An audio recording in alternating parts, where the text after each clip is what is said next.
Meaning of hypo. Hypo.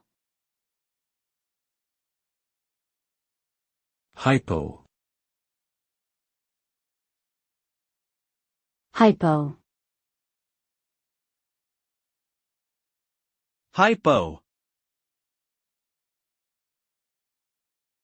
The prefix hypo dash comes from the Greek word hypo, meaning under.